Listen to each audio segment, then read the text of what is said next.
Want to do a complete water check just to see how all the levels are now that I'm feeding a lot. So just get a sample of water. Let's get it checked.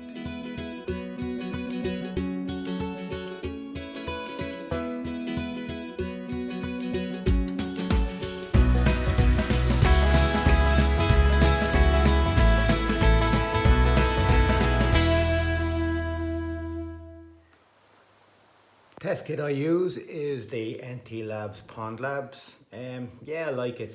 I generally test for everything on it except for general hardness. I don't go near that. I don't see any point. I also use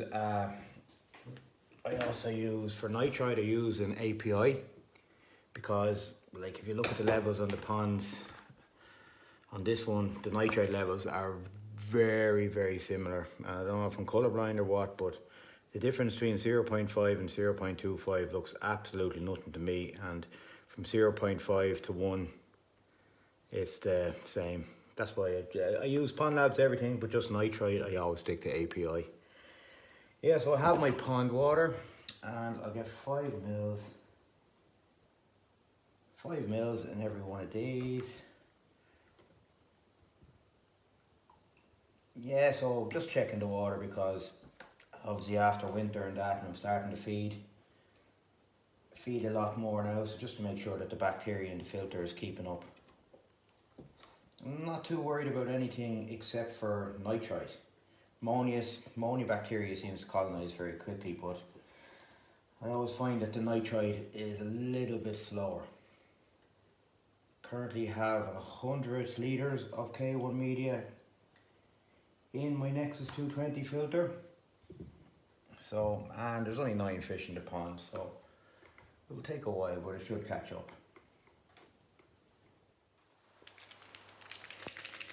Should really give all these bottles a good shake before putting them in, and just follow the instructions, very easy.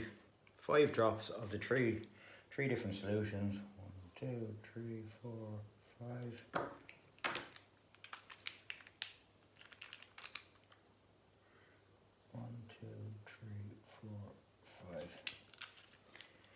Yeah, so I'll get liquid in the rest of these and I'll come back to you with the results. Yeah, some of them take 2 minutes, some of them take 5 minutes, and some of them take 10 minutes, and some of them are instant, like the pH test. And I don't know if you can see that there. Yeah, my pH is always in around 7.5.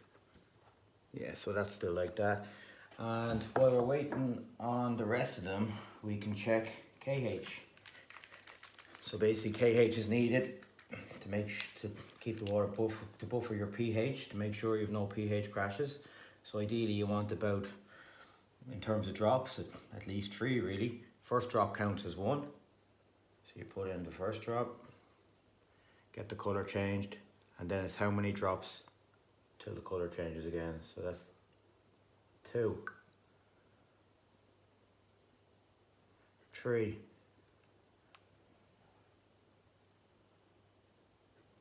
4.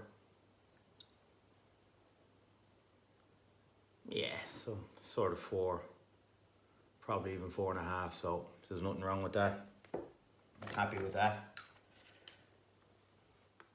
Yeah, so this is what I mean by the API test. I don't even know if you can see that there. You probably can't. Like the colours are very similar, so that's why I use the API for nitrate.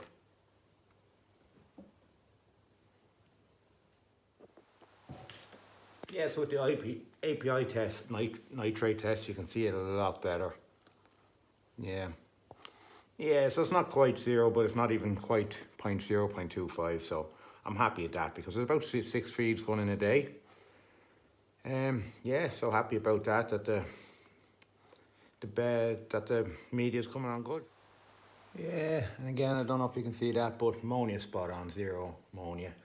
Yeah, so overall, I'm fairly happy with the water test. Nitrite slightly high, but I was kind of expecting it there with the season gone.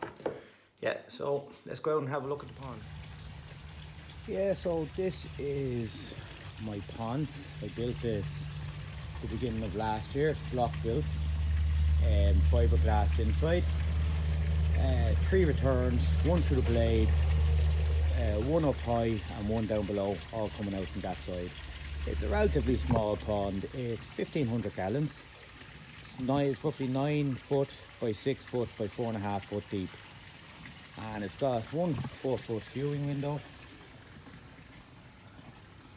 You can see some of the koi in there. A total of 9 fish in it.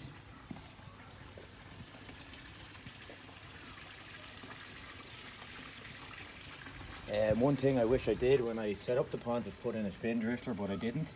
So currently there's an airline in it which I'm not overly happy about. The arrow's on a timer. It only comes on at 7:30 at night till about 7 o'clock in the morning. Plenty of oxygen coming through the nexus and of course the blade. Charlie the big shag.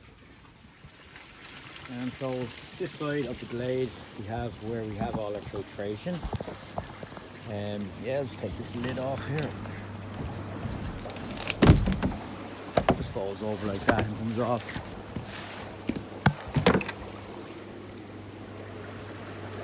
So what we got running the pond is a Nexus 220.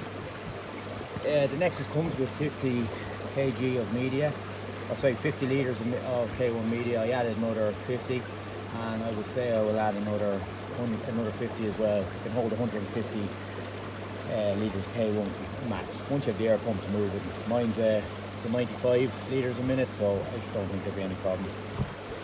Yeah, so it's a bit tight down there in terms of cleaning out the Nexus, but man, it's okay. You can get down there and do what you need to do. So it goes on to 20,000 litre berry pump into UV, and then it's split between two returns into the pond and the blade. So I have a trickle in system here. Water comes from over there underground. There's a tap there, comes through this carbon filter and trickles in. There's very little in trickling in. It basically fills up enough that I can dump the Nexus every day or two, so that's all I really want. And if I need to adjust it, I have the tap there if I want to put more through it.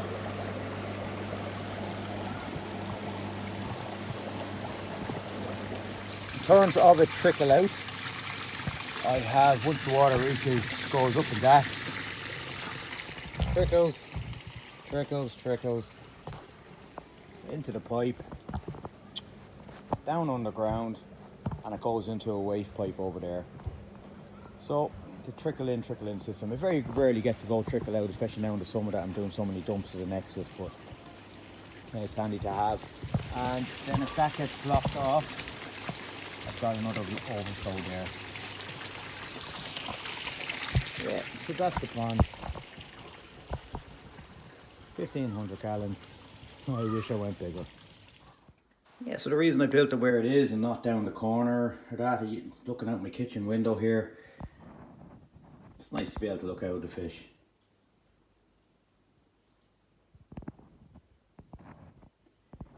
Yeah, so just a quick video for this week, guys. Again, much appreciated if you subscribe, like. Perfect. Thank you.